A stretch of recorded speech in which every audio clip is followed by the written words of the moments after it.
Well, former US Olympic captain Brian Dunseth, what will Paraguay need to do today to stop this so far unstoppable force of France? Well, they've got to continue to build the momentum and the self-belief after pushing aside Germany in the previous round. Obvious defensive, pragmatic approach, but for France, they've been electric from the start of the tournament, scored multiple goals in every match so far. So consistency in France's attackers. The challenge is moving around a Paraguayan low block out of a comfortable defensive shape. But today, Ellen, it's extreme heat. It's heavy influence of tactics.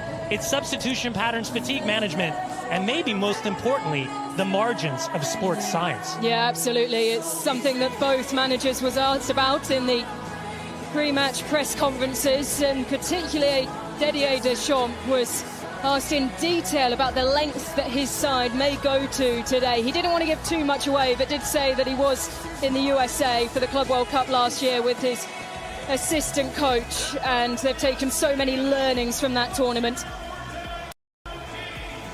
Sweltering heat here in Philadelphia. Kickoff is not far away.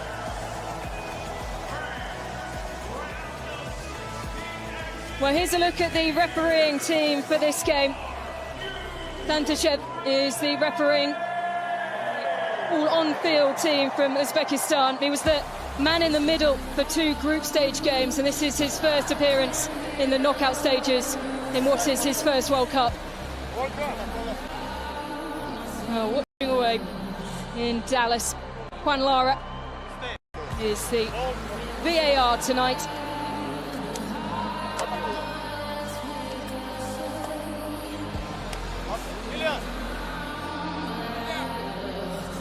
Well, here's a look at the team, starting with Paraguay. Orlando Hill and his backline matched France for clean sheets this tournament, and a huge boost for Paraguay. Aldolete starts despite being a pre-match. Oh, what a noise, what a reception here in Philadelphia.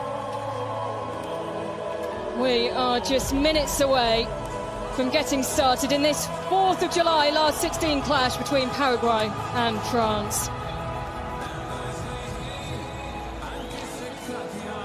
Well, former US Olympic captain Brian Dunseth, what will Paraguay need to do today to stop this so far unstoppable? The backline is unchanged, but in front of them, Manu Kone comes in for Chouameni, who has picked up a thigh injury. France boasts a terrifying and unchanged front line, who are eyeing up records left, right and centre. Michael Olise has 5 assists so far this tournament. One more would equal Pelé's record in a single tournament. Kylian Mbappe is second in the race for the Golden Boot, just 1 goal behind Messi.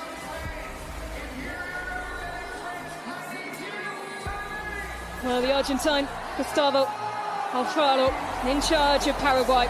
He says this is not just one more match, as we so frequently hear from head coaches. Says it's a last 16 tie with the world's #1.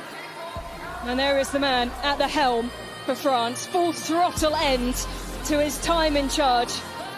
Didier Deschamps will end his tenure as France's longest serving head coach at the end of the tournament.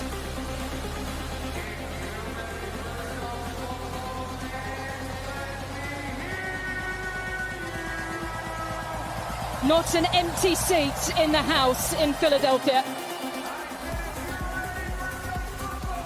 What a sight this is.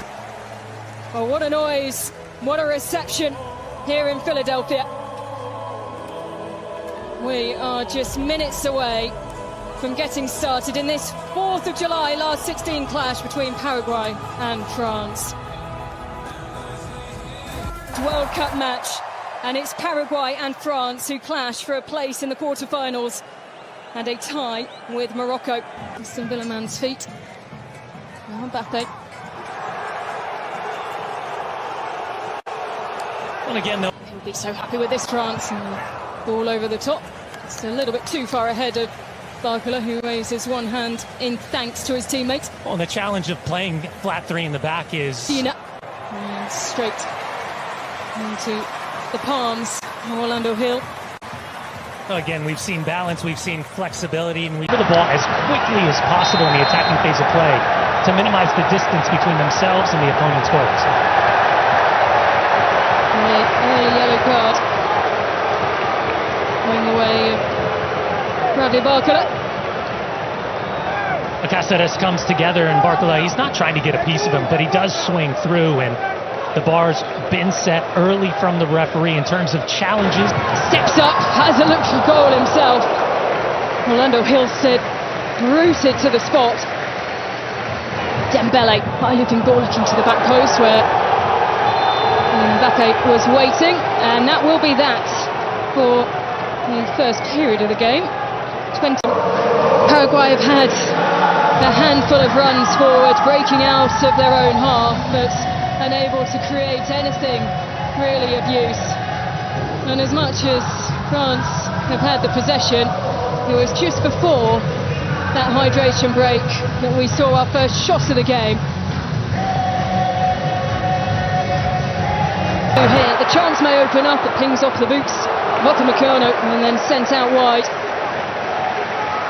There's Diego Gomez. Almiron goes down, nothing given. Now play will be stopped. Tees something up there. The header almost there from Kylian Mbappe was in a perfect position, just couldn't quite connect. And it looked like it might have been Velasquez who comes through, check from the back shoulder, and Rabiot goes from distance and fires into the crowd.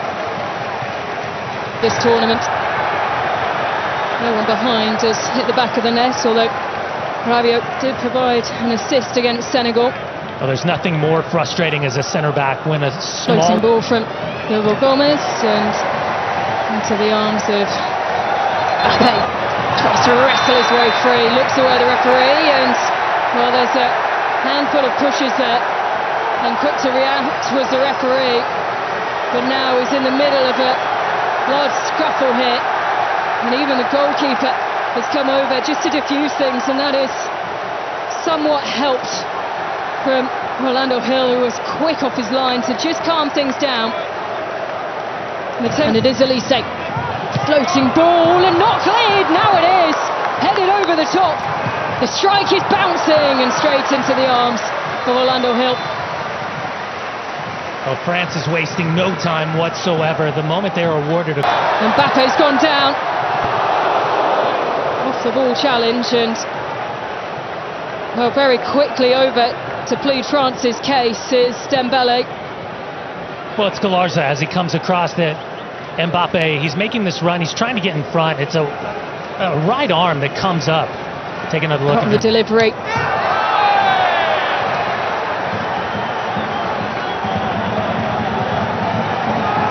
And Tissot loses out, and it will go down as a throw for France.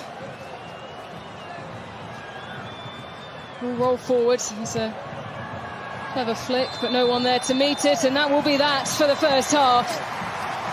A first half controlled by France, but it will be Paraguay who will be the happier of the two sides as they break. He hasn't had the involvement, the French captain, that he would have wanted in the game.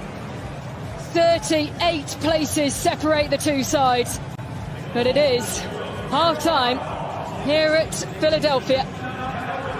Paraguay 0, France 0.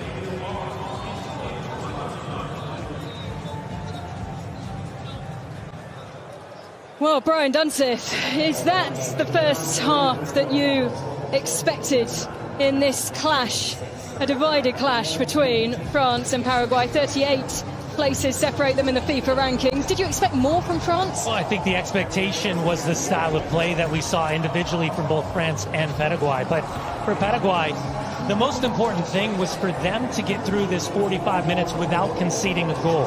And again, it falls in alignment with their identity, which is simply results over aesthetics. Again, remember, 24% possession as they pushed aside Germany in the round of 32. For France, we talk about athleticism, we talk about star power, we talk about the freedom and fluidity to take the chances and interpret the space that the game gives them. That being said, Didier Deschamps has to be thinking about Desiree Doué and Ryan Cherki in particular to be impact players in this second half. Absolutely. You mentioned Desiree Doué. He was the man who came out to face the press yesterday.